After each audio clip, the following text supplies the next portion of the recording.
Welcome to Around the World with Dede. We're in the spice capital today. We're in India today. We're going to be playing with flavors. We're going to be playing with different colors. We're going to be playing with taste. We're going to be playing with different kinds of things. But you know I got to add my twist to it, right? We're going to be making tandoori chicken. We're going to be making Korean rice. And then we're also going to be making a vegetable curry. So without any further ado, Arbaken.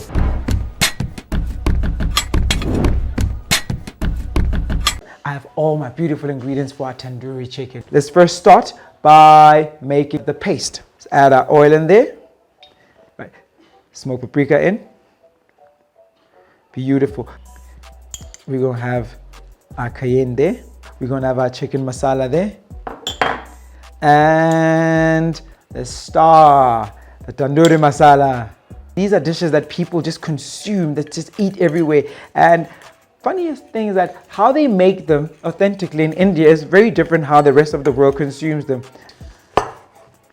So you want to squeeze that lemon juice in there too. That'll act as a seasoning. It also acts as the acidity. Let's grab the other bit. Just always remember that you haven't seasoned it because hey, I to do this now, that's why. You get the stove on. There we go. Get the pan hot. Always get the pan ready. Get it screaming hot. While that's happening, spread that butter on your flatbread. You know, spread it. Be liberal. The one side just be coated and liberal. Now, this is a trick that I use. Just rub the lemon onto the chicken. You want to get as much flavor as possible. Also, the lemon also starts to cook your chicken, but slows down the pathogen and the bacteria that you might find in chicken. True to how Indian food is, they always make deep cuts, deep incisions so that the flavor can just go in everywhere. For me, I always like cutting this part of the wing just so that you can spread it like that. And you break it so you make it straight. So it can just help the heat move quicker through the meat. We're just gonna put these babies in here. Let me put this here. So what we wanna do now is just, let me grab my spoon. Just drop this in there, drop this in there. So get all of it in there, get rubbing. Now remember, we haven't seasoned our chicken yet. Still say, Eta, sauti. Right, now the whole thing is that we want to get the pan really, really hot, right? Ooh, ooh. So let's go. There we go. Remember, when you use very little oil and the oil is already there, the chicken skin is very rich in oil. So as it fries, it releases its own natural oils.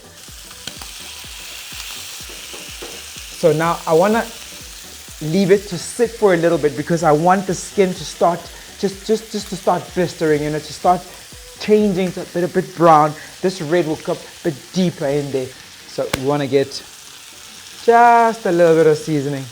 Remember the seasoning tricks. You can always add more salt, but you can never take away salt from your dish. In no time now, we're going to be ready. We're going to be putting these bad boys to the side. So I want to make sure that everything is cooked. Remember, salmonella is nobody's friend. So whenever you see blood or you see red, keep it cooking. You know, chicken, keep it cooking.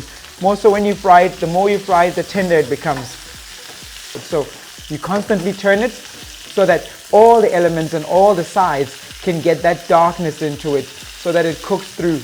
These are the spices. The spices have gone black. The meat itself is not charred. You're looking at the spices. In South African food, think of chicken dust. Chicken dust has that nice, beautiful skin that is fried, that is nicely charred. Let me switch off the stove. Now, the chicken is right here. The chicken is done. So what we want to do now is just get those last touches. You know, we want to make it pretty. Always make sure that your food is pretty. So I'm going to use my blowtorch. See, parts like this here. So what it does is just blisters the chicken. It just makes the skin swell. It just makes it all nice and crispy. Think of it for that braai feeling. So that's what we want to do here. Ooh, look at how beautiful this chicken is looking. Now we put the gun away. I just want to take the chicken and just layer it here. We want to quickly now, just very quickly, get the heat back on so that we can, oh, it smells beautiful. Oh, this is incredible. This is beautiful for a Friday night when you're chilling with the boys, watching the game, or when you want to just, you know, impress. Go no, I can do it differently, you know. We'll turn the stove one last time. Fantastic. Now that the pot is clean, we want to just drop the bread in there. Don't be afraid to help it along now. Remember, if you don't have a blowtorch, not all of us have a blowtorch. If you don't have a blowtorch, you just simply put your bread in the oven. Make sure that the oven is really, really hot. You will see it expand almost instantly as you put it in. Quickly move. It doesn't take too long. We put that aside. So I just want to run the knife right through. Flip it again. Run the knife through. Let me just get these lemon slices, make it look pretty, also make it easy to serve. I'm not a big fan of salt, so I use alternatives to salt. I use vinegars, I use lemons, those are cleaner, those are healthier, those are nicer.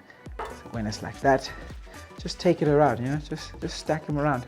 Simply with the lemon that's there, that's on top, just drizzle a bit, but delicious.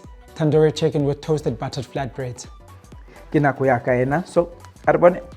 Look at my excitement. This reminds me of every good bra I've ever had. Just put a little bit of that Indian influence. After the break, we're making basmati with curry. Stick around, you're gonna love this.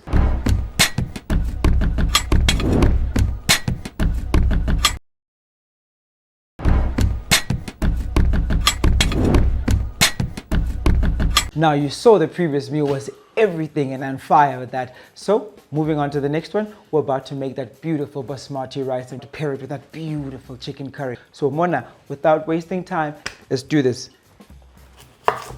Want to quickly chop the onion? Remember, don't worry about how it looks when you put it in, because it all comes out so beautiful. And now the beauty about the onion, because an onion is it loses so much moisture, it becomes that beautiful binder that you want to put in there. It becomes everything that you want to just insert there, just so that it can just live. But firstly, before the onion goes in the pan, we want to just play with the chicken. Get chicken sliced into like nice little chunks. There we go. So now we're going to dunk our chicken in the saucepan. As that's happening, of course, we've got our basmati here. Already got boiled water, so I want to just put that in there. Oh yeah, look at that. So I want to season my water already for the rice. I'm a bit liberal with it because I'm going to take a first rinse at this so that most of that salt flavor is going to go out. It's going to be left out in the water because I'm going to do a light seasoning afterwards. But what I'm doing is that the seasoning helps me get most of the starch out quicker. Ooh, I'm making a mess. You stir that in. I want to let it sit for a bit in the hot water before I switch on the heat, just so that it can just soak a little bit, but it's basmati. Basmati cooks really quickly. Let's drop in our oil. So we're going to start with the chicken first. Skin side down, because you want to get that skin to start rendering as soon as it hits the oil. There we go. The sizzle, sizzle, sizzle, baby, sizzle. A curry is always made good by the ingredients that you put in. Next comes the garlic. Huge, fresh helping of garlic. Stir it in a little bit just so that everything can start to mingle, you know. Let everybody become friends. You know what I mean? Onions. Add a few of those bay leaves. Got our friend here. Ginger. Just cut it really thin. The thinner your food is, when you slice anything thin, it allows it to cook quicker. So this is something that, like we said at the beginning, you want to save time. You want to make this after work. You want to make this as a quick meal for your family. You want to make this as a quick dinner date, you know what I mean? So you don't want to be taking too much time. That will start to automatically engulf the room with the flavors, with the perfume. That's the ginger, the garlic already starting to smell beautiful. Now, next pangani, chili.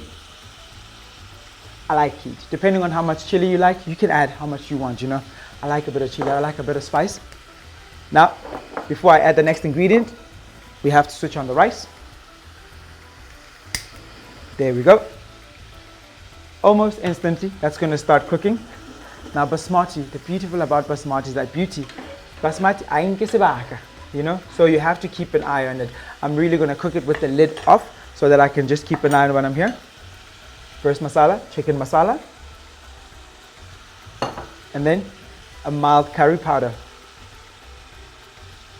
The masala and the curry powder, you know, they play well together. The other one is a concentration of more woody, stronger notes. The other one is more like your brute herbs, like your curry powders mostly lean on your turmerics, you know, they get on the lighter side of things. So they give it a more rounder, bolded flavor. Coriander. Can't have a curry without coriander. Coriander just seems to bring it all together. So you want to quickly get those in there. Get that coriander in there. Ooh, it smells great. Oh, that smells beautiful. Seasoning, a bit of salt. And I mean a bit of salt. You don't put too much salt in there. I'm not too heavy on the salt bits. Everything will come together. Now remember, tomato has got acids that make it really tangy, that also help it break it down. It's almost like you got lemon juices in there. They help break everything down, and they also give it that beautiful, beautiful taste. So for chicken, for example, it loosens those threads, those meat threads. This is like a breast. These are 2 breast pieces. Normally very dry pieces of meat, but not how we're making them. Tomatoes. Like I said, this is a quick dish, something that you can make quickly for your family, your loved ones, you know. Look at the colors. Ooh, look at the green of the coriander. Let's get to the rice. Start to see now. Impurities are all forming on the top there. See, everything has those sort of like impurities, and it's not a bad thing, it's not a bad word. It just simply means that you just need to remember to rinse it out or to get them out or clean it out. Just want to give it a few more minutes so that just can boil and then start to double up in size. And when that happens, we can then rinse out these bad boys here. Because the rice is now steadily boiling, the rice is not going to take too long. The rice, we're looking at about 15-minute turnaround time, and then you just leave it to stop cooking. Once you've switched it off and you've rinsed it once, you put a bit of seasoning in there, it'll just keep cooking in its own natural heat, right? The heat that the pot has. Here, however, you want to keep this going for at least 20 to 30 minutes so that the chicken becomes tender, the tomatoes cook through, the onions get a bit time to cook through, but it's nothing that's going to take too long. I choose to use medium heat because medium heat is very easy to control. So when you're cooking this, cook it at medium heat so that you can cook for about 30 minutes. The tomatoes have rendered out most of their water along with the onions. They're already starting to thicken the sauce. They're already starting to thicken the gravy. Look at how beautiful that is. Oh, this is beautiful. This is amazing, guys. Everything is done. It's about that time where my favorite time, we're about to dish up and taste this food. Let's put that rice on. Look at that. Look at how fluffy it is. That's what you want from your rice. You want it to be that fluffy. You want it to be that light, that airy. You don't want it to be overcooked and clammy and sticky and everything else. So that's why you need that second rinse. You know, that good second rinse to just let the starch out and then ibim nut. Ooh, ooh, that looks beautiful. Beautiful spicy chicken curry with basmati.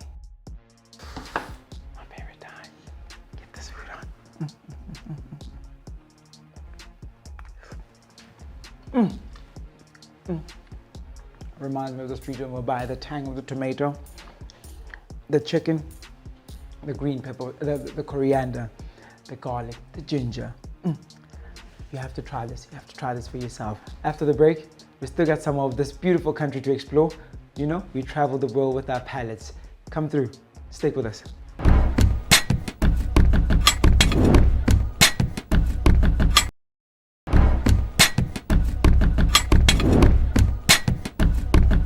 Well, you're still with us here around the world with Dede. Now, we're on to our last dish. We're making our vegetable curry and basmati. As you can see, we have a myriad of ingredients. Firstly, let's start with all the stuff that we're going to be chopping down. Onions first. Remember, when you're making a curry, you shouldn't worry about how it's going to look when you're chopping the ingredients because it's a long cooking thing. Green pepper. When you want to work with the stove, when you want to work with heat, you want to make sure that you switch on your stove and heat up the pan on its own. The rice here, we want to switch on. Now, I've already boiled water, so I'm going to add that hot water in here. This is going to be for our basmati. This cooks really quickly, so nothing should be taking too long here. Add some, season that water. be generous. You know, when you put seasoning in the first pot, you're going to rinse out some of that seasoning. So be generous just so that most of that flavor is imparted, but not too much of it is overwhelming. Throw that in there. Forget about it. Right. Now, we want to get our ginger. What we're going to do is that we're going to slice it really thin because we want it to cook quickly. So carrots, also cut them really thin because we want everything to cook at the same time. So everything is going to go into the pot all at once. You know, everything is going to go in just so that it can start to catch heat. It can start to just, the flavors start to marry. DJ Pan. Now that we got that, where's our bad boy here? We want to put our oil in now. As you can see, the pan is a bit hot because now we're going to be putting a lot more of these guys here. A little bit more oil than normal. Oh, here we go. You ready? Sizzle, sizzle, baby. Sizzle, sizzle, sizzle. You want to hear that sizzle. You want to hear that sizzle to let you know that the pan is hot enough. You know, it's already engaging with the food. Now, as that's going on, quickly cut your potato. So you want to make it into these nice thin sizes, but not too thin, you know, because you also don't want it to just dissipate in the pan. Right? Oh, the smell already is so intoxicating. It's beautiful. How do you forget our friend Mr. Garlic? So with that, just mix it in, mix it all in. This is beautiful. Throw our potatoes in. Let's start with the babies now. Chili flakes. Saffron. This is what you do with saffron. Just add a bit of water, hot water to it. Just leave it there for a bit. Now this is going to come in later because this is going to be part of the rice. Let's throw that in. Now you want to add your spices in early once you've added all your vegetables because you want your spices to cook out a little bit. So we're going to start with the chili. Mix that all in. Chicken masala. Next, mother-in-law. Smoked paprika. Oh, this is beautiful. The smell of smoked paprika always just elevates food, always takes things to the next level. It's just, you can't get umptiousness, that's what it has. Then, take your coriander seeds, just roughly. I choose to just crush them in my hands, you know. They will release their flavors gradually, they will cook in gradually. They also give a different texture, you know, they give a bit of crunch in there because they also keep their form. Seeds take forever to cook, so they give that beautiful flavor. Now, the star anise is an aromatic. It's beautiful. It's got strong, robust flavor. Almost tastes like licorice. You know? So you want to remove the seed from the middle here. There we go. Seed is gone. Just take these two bits, throw them in there. It looks like a very little thing that we're putting in there. But remember, we want to balance it because we're putting in so many flavors in here. Now, let's start mixing it in. The smell. Oh! As we're doing that, let's check in on our rice, see how it's doing. See that? All of that, those are impurities. So that's basically the little bit of dirt that you don't want in the rice. So as it flows to the top, it's doing great things. We're going to simply pour that out when we clean the rice, when we give it that wash. Maybe I would say after 10 minutes of it just boiling, then you just take it, rinse it out, rinse out all the starch. So these impurities, they're going to gradually get thicker. So that's the starch element that is in there. That's not needed. Once that goes out, then you add in a little bit more water. Then you just leave it in the heat for 5 minutes just to evaporate. And when that water is evaporated, should be good. You don't want it to clump together, man. Now we want to dunk in our mild curry. Bay leaves. Can't leave our friends out there with the bay leaves. Hulukat rai, man, I know. Let's introduce our friends. The tomato. So that's more like, that's now we're introducing the first liquid element in here. Just add some salt in there.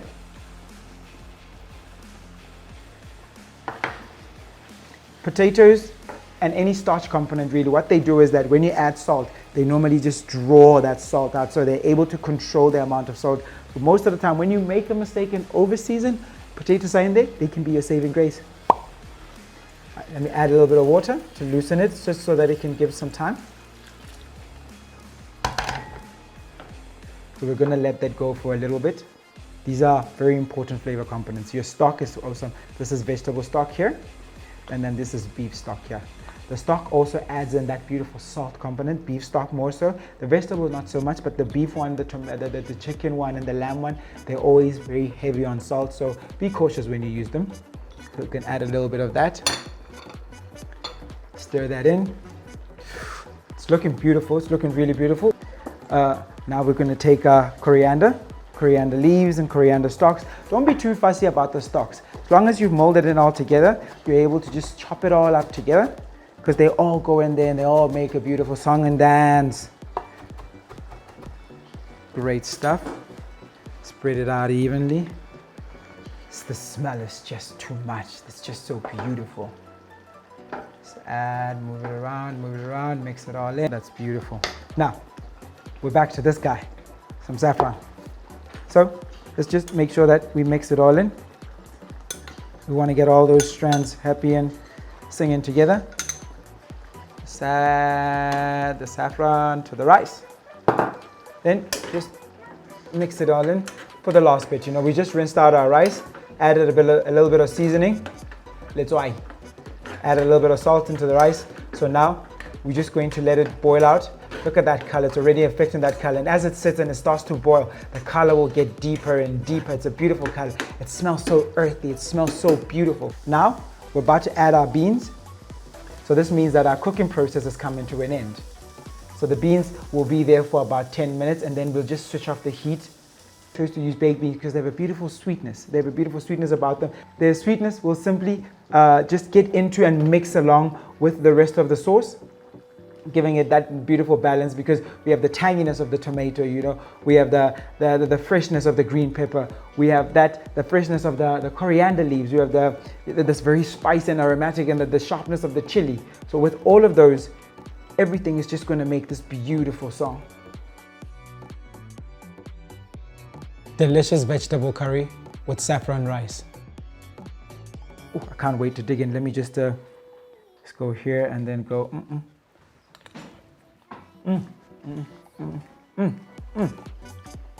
You're eating everything all at once. Oh, all encompassing. Oh, this is beautiful. This meal, like I'm eating with Indian royalty, you know. I'm there by the Taj Mahal there, you know, sitting around. Remember guys, you've been chilling out with me here all around the world with Dede. Join me next time when we visit one of your favorite countries to see how the world eats, transport you to the world, you know, bring it to your doorstep. That's how we roll. See you soon.